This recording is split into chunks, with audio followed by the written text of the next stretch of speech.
Due to budget alignment, bonuses will be distributed across the leadership team, with one notable exception. The boardroom remained completely silent when she spoke those words. Not a single executive shifted in their leather chairs. Not a single luxury pen clicked.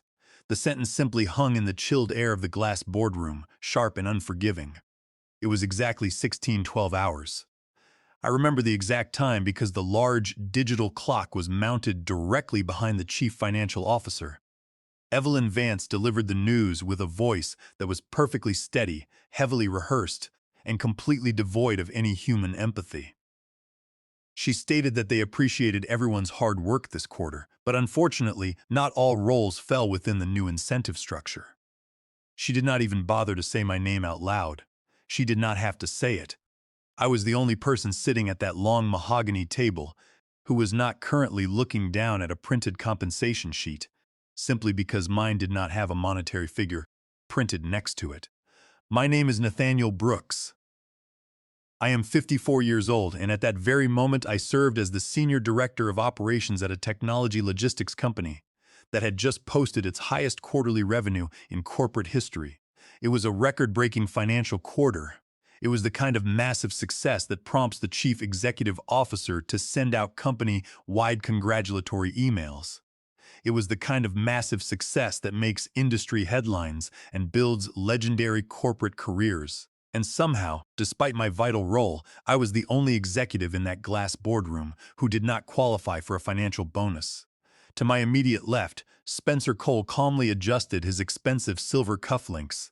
Spencer was in his early 30s, sporting a flawless haircut and a newly minted Master of Business Administration degree. He had joined our corporation a mere 6 months earlier, yet he was already sitting comfortably at the exact same executive table that had taken me 19 grueling years to reach. He did not look at me. Not even once. Across the long table, two senior vice presidents awkwardly shifted their weight. One of them nervously cleared his throat as if he wanted to object, but he quickly swallowed his words. Nobody dared to ask a single question. Nobody challenged Evelyn Vance. Because in corporate environments like this one, total silence is absolute agreement. The chief financial officer continued droning on about revenue percentages, growth margins, and forecasted market expansions. I heard absolutely none of it. My eyes were completely fixed on the thin packet resting in front of me. The first page proudly displayed my full name, my senior director title, and a comprehensive summary of the operational performance metrics that I had personally designed from the ground up. Every single metric was green. Every single goal was exceeded. The second page was the designated spot where my bonus figure should have been prominently printed. Instead, there was just empty white space. It was not even a zero. It was completely blank. That specific detail haunted my thoughts. A zero would have represented a conscious decision, a measurable reason, a definitive number that I could logically argue against. A completely blank space meant that I had not even been considered part of the financial equation. Evelyn Vance formally announced that they would be finalizing all monetary distributions by Friday afternoon, casually closing her leather folder. She invited questions, knowing full well that nobody would dare to speak. The meeting concluded the same way these corporate gatherings always do. Leather chairs scraped against the floor, quiet murmurs filled the room, and people hastily collected their documents as if nothing profound had just occurred. I remained seated in my chair for several seconds longer than the rest of the group. I did this not because I was confused, but because I was making absolutely sure that I fully comprehended the situation. I eventually stood up, folded my performance packet exactly once, and walked out of the glass boardroom without uttering a single syllable. Nobody attempted to stop me. Nobody called out my name in the hallway. And that was the exact moment the harsh reality finally settled into my bones. This was not a clerical mistake. This was not a minor administrative oversight. This was a calculated executive decision that had been firmly finalized long before I ever walked through those glass doors. It was a massive decision that every other person in that room already knew about, except for me. By the time I reached the main elevator bank, I was not feeling angry. Not yet. I was feeling incredibly clear. I was clear enough to recognize that something fundamental had just irrevocably shifted. The shift did not occur within the corporation. It occurred deep within my own mind. For 19 long years, I had been the dedicated person who worked tirelessly to ensure that our fragile systems did not break. And for the very first time, I realized exactly what that unwavering dedication was actually worth to them. It was worth absolutely nothing. It was not even worth a single typed number on a printed page. It was just empty, meaningless space. And once you finally see that truth clearly, you can never pretend that you did not see it. I originally joined this corporation when I was 35 years old.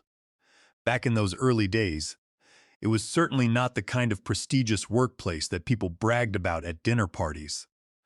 Our internal systems were highly unstable. Our operational processes were poorly designed. Our top clients only stayed with us because the painful process of leaving would have been financially worse for them. I started my career here as a mid-level operations manager, which looked fairly ordinary on paper. However, I possessed a unique ability to deeply understand how complex systems actually functioned, not just in academic theory, but in real-world motion. I could clearly see exactly where a system would fail long before it actually collapsed. In my early years at the company, that is exactly what I did. I quietly fixed broken things before they completely shattered. Nobody really noticed my efforts at first.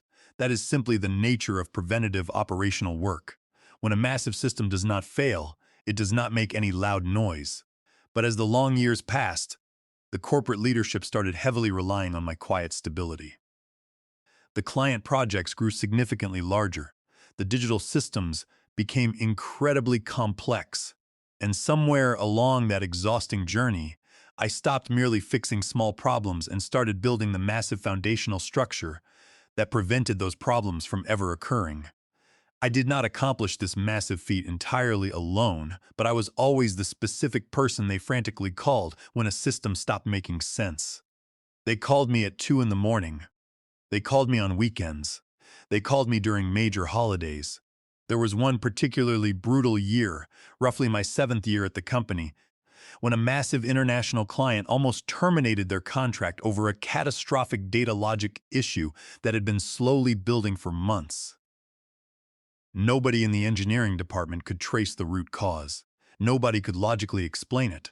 I locked myself in the office and worked for 36 straight hours. I painstakingly tracked the massive data failure back to a tiny logic flaw embedded deep within a legacy process that nobody had ever properly documented. I fixed the fatal flaw quietly and efficiently. The massive client stayed with us. There was no company-wide announcement celebrating my success. There was no financial recognition beyond a quick verbal compliment from a distracted manager who was already moving on to the very next corporate crisis. That quickly became the standard pattern of my career. Fix the crisis, stabilize the infrastructure, move on to the next emergency. Over the next decade, I meticulously built automated systems that allowed the company to scale rapidly. I designed resilient processes that continued to function perfectly even when incompetent people made massive mistakes. I created comprehensive frameworks that brand new hires could easily step into without ever understanding how incredibly fragile the entire operation had been before I rebuilt it. And as the company rapidly grew, so did the thick layers of management positioned directly above me. They hired new directors. They hired new vice presidents. I personally trained several of them. I carefully guided them through their very first real corporate crises. A few of those same people eventually ended up leading the very departments that I had once been a vital part. I never aggressively chased fancy titles. That is the honest truth. My primary focus was always on making the complex systems actually work. And for a very long time, that quiet stability felt like enough for me. My salary was fairly steady. The annual raises eventually came, even if they were significantly smaller than they realistically should have been. The promotions happened, though they occurred much slower for me than they did for the louder, more charismatic executives. I constantly told myself that it all balanced out in the end. A stable career has its own intrinsic value. I owned a comfortable house that was almost completely paid off. My only daughter was preparing to attend university. She was a brilliant student with ambitious plans that depended entirely on my financial consistency. I was not actively seeking risky career moves.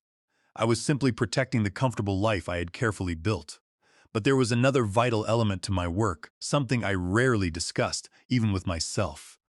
A massive portion of what kept the corporation running smoothly existed solely inside my own head. This was not because I intentionally hoarded knowledge to protect my job. It was simply because the massive corporate systems had evolved organically. The actual operational processes always changed much faster than the official documentation could ever be updated. Over time, I naturally became the only person who truly knew where all the hidden gaps were located. I knew the secret shortcuts that actually worked. I understood the complex workarounds that technically should not exist, but absolutely had to exist for the system to survive. I knew all the quiet emergency fixes that never made it into the official corporate reports. There were massive sectors of the entire operation that looked pristine on paper, but they only functioned properly because I always knew exactly when to manually intervene, when to adjust a struggling server, and when to discreetly reroute a failing process before it triggered a massive public crisis. I never actively advertised my unique knowledge. I never used my essential role to hold the company hostage for better pay. I simply did the grueling work because that is what kept everything stable. And in a massive corporation like this one, quiet stability looks exactly like seamless success. That record-breaking financial quarter they were currently celebrating in the glass boardroom was not the result of one single brilliant executive decision. It was the cumulative result of thousands of small, invisible decisions that I had quietly made over the past year. It was 1,000 potential disasters that had been carefully handled before they ever became public problems. They were handled by people exactly like me. Or, to be completely accurate, they were handled specifically by me. Not because I was the only capable engineer in the world, but because I was the one who loyally stayed. I was the one who deeply understood the legacy code. I was the one who refused to let the foundation fall apart. Sitting in that pristine conference room, staring at the blank white space where my rightful bonus should have been, I finally realized something that I had foolishly ignored for many years. The corporate leadership absolutely knew what I did behind the scenes. They simply did not value it. They did not value my immense contributions in any way that actually mattered when the massive profits were distributed. They did not value me in a way that financially protected my future. And once that incredibly dark thought fully settles into your mind, it completely changes how you view everything that happens next. Because if the quiet, essential work that literally holds the entire corporate structure together does not financially count, then what exactly are you holding it together to achieve? I realized in that moment that I was no longer an employee. I was a convenient resource to be exploited. Spencer Cole had officially joined the executive team on a random Monday morning. By that Friday afternoon, he was already leading high-level strategy meetings that I had spent years desperately trying to access. He arrived with the kind of polished confidence that does not come from actual hard-earned experience. His confidence came entirely from expensive presentation training. He used clean corporate jargon, wore incredibly sharp tailored suits, and presented colorful slide decks that were specifically designed to impress senior leaders who never bothered to ask detailed technical questions. The chief executive officer had proudly introduced Spencer as a highly strategic hire. That was the exact phrase they repeatedly used. He was not operational. He was not technical. He was purely strategic. It sounded incredibly important. It sounded highly elevated. It also meant that Spencer never actually had to understand how any of the software systems truly worked in reality. Initially, I did not think much of Spencer's arrival. Massive corporations frequently bring in aggressive executives exactly like him. Some of these new hires actually take the time to learn the business. Some of them never do. What truly matters is whether they are willing to listen to the people who built the foundation. Spencer absolutely refused to listen. During his second week, we were sitting in a critical planning session for a massive software rollout for our largest international client. The production timeline was incredibly tight. The legacy system possessed severe operational limits that were completely invisible unless you had spent years maintaining it under extreme pressure.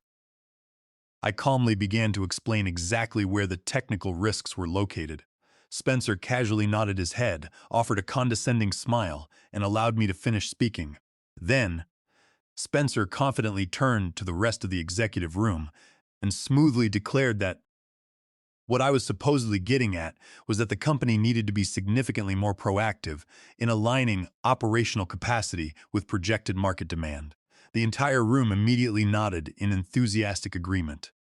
He had taken my deeply technical warning, stripped away all the crucial details, repackaged it in empty corporate jargon, and presented it as his own brilliant insight.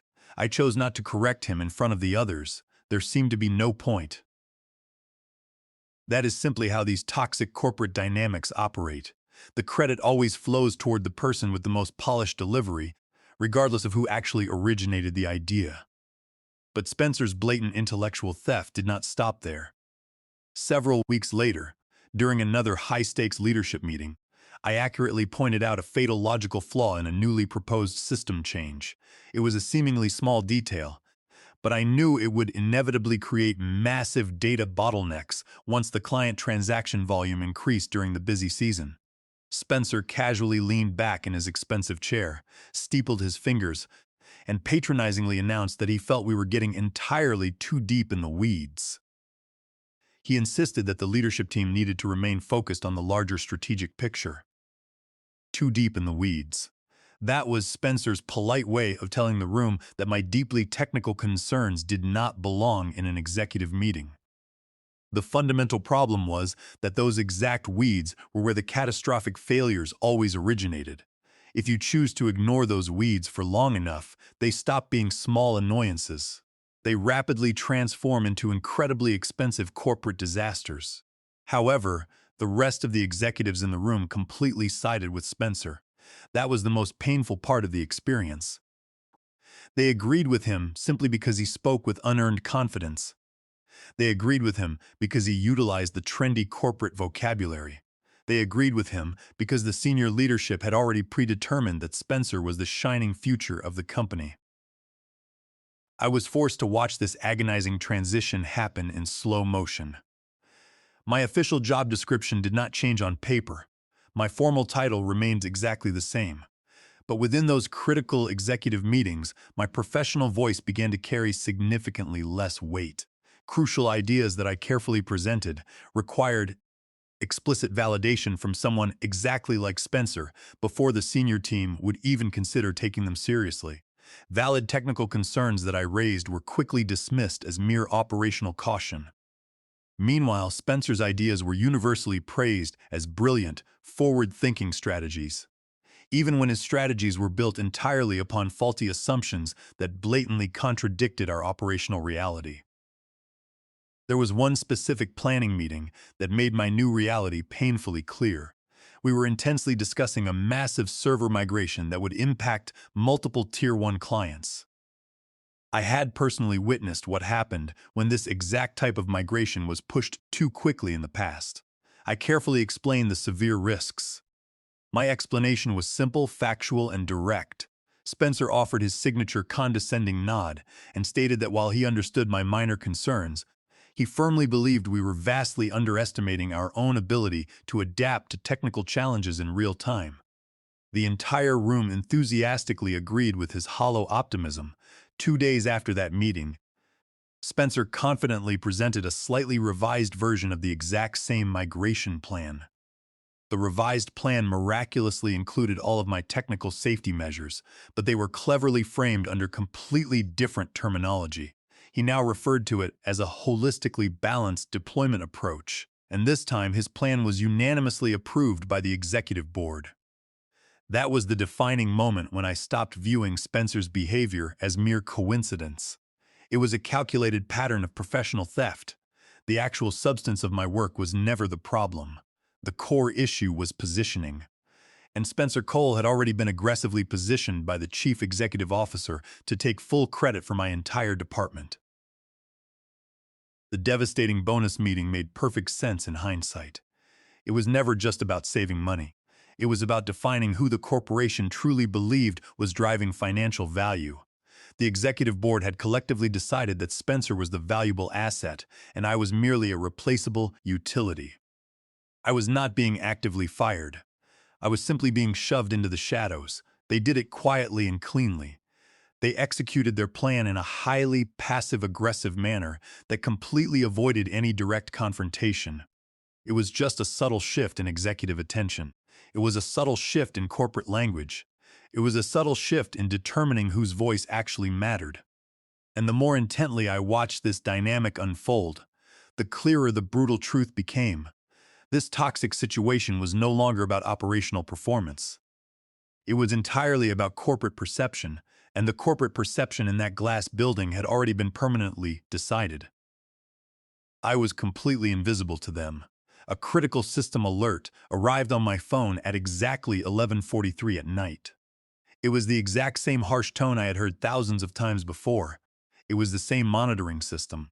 It was the exact same type of data replication issue that I had expertly handled dozens of times in the past. It was a minor process failure that would inevitably start small and rapidly spread through the entire network if it was not manually corrected within an hour. For 19 years, my immediate response to that specific alert had been completely automatic. I would immediately open my laptop, pull the server logs, and have the emergency fix actively running before anyone else in the company even realized there was a potential problem. But on that particular night, I sat in the darkness for several seconds longer than usual. My house was perfectly quiet. It possessed that deep, settling stillness that only occurs late at night. I stared intently at the glowing screen of my phone. Then I thought about the glass boardroom. I thought about the completely blank white space on my compensation sheet. Due to budget alignment, I knew exactly what precise technical steps needed to be taken to prevent the impending system failure. I just deliberately chose not to move. Not right away. Instead of launching my emergency protocols, I executed a remarkably simple action. I strictly followed the official corporate procedures, exactly as they were written in the outdated employee manual. I formally logged the technical issue into the standard ticketing system. I properly flagged the issue for the designated overnight support team. I added a highly detailed, professional, and complete note describing the symptoms. Then, I calmly closed my laptop. It did not feel particularly dramatic. There was no massive rush of adrenaline or righteous anger. It was just a small, profound internal shift. For the very first time in almost 2 decades, I was actively refusing to step outside the official boundaries of my job description to secretly protect the fragile system from its own incompetence. If the executive team genuinely wanted a strict corporate structure, they were going to experience exactly what that structure looked like in reality. Exactly as defined, no extra effort, no invisible emergency work, no late-night heroics. The following morning, my inbox was flooded with frantic messages. People were desperately asking if I had seen the massive error logs. They wanted to know if I had any idea what was causing the massive data delays. I responded to every single panicked message using the exact same professional tone. I politely informed them that I had properly logged my technical notes in the ticketing system and that the designated support team was currently reviewing the situation. My responses were perfectly polite, highly direct, and strictly within the scope of my official duties. By mid-morning, the original technical issue had grown significantly worse. It was not yet a catastrophic failure, but it was causing massive transaction delays across multiple client accounts. It was certainly enough chaos to make the senior leadership team start paying close attention. In the past, this was the exact moment I would have quietly stepped in, executed the necessary database repairs, and made the entire problem disappear before it ever reached the level of an emergency executive meeting. This time, I remained firmly in my seat. I did this not because I lacked the ability to fix it, but because I consciously chose not to do so. Around lunchtime, I received an urgent direct message from Spencer. He casually asked me to jump on the issue for a bit, claiming they just needed a quick fix. A quick fix? I stared blankly at his demanding message for a long moment before calmly typing my response. I informed him that I had already comprehensively documented the technical issue and outlined the necessary next steps in the system. and I confidently stated that his team should be perfectly capable of handling it from there. I included no emotion and no further explanation, just the undeniable truth. A few minutes later, Spencer sent another increasingly frantic message. He stated that my documentation was appreciated, but they could really use my unique expertise on this specific problem. That specific word jumped off the screen: expertise. It was the exact same expertise that had been deemed completely unworthy of an annual bonus just a few days prior. I deliberately chose not to reply to his second message right away. I did not ignore him to make a petty point. I simply no longer felt the intense sense of loyalty and urgency that used to govern my every action. And that profound lack of urgency was an entirely new sensation for me. That internal shift was not loud, but it was incredibly real. Later that afternoon, I decided to step out of the chaotic office to grab a coffee. I sat quietly in my parked car for a few minutes before returning to the building.